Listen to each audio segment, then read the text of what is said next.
Hi అండి, welcome to my channel. ఇవాళ potato veg biryani ఎలా చేయాలో చూద్దాం రండి. ఫస్ట్ ఒక కడాయి పెట్టుకొని 5 టేబుల్ స్పూన్ ఆయిల్ వేసుకొని పట్టా, లవంగం, యాలకులు, అనాస పువ్వు, పచ్చిమిర్చి ఫ్రై చేసుకోవాలి. 3 ఆనియన్స్, 3 టమాటోస్ మీడియం సైజులో కట్ చేసుకొని వేసుకున్నానండి.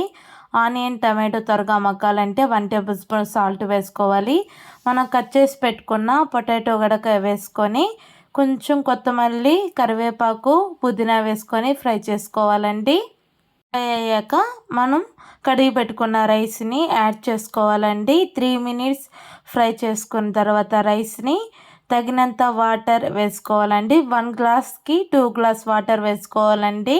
ఇప్పుడు కరెంట్ స్టవ్ ఆన్ చేసి 50 మినిట్స్లో పొటాటో వెజ్ బిర్యానీ రెడీ అయిపోయిందండి.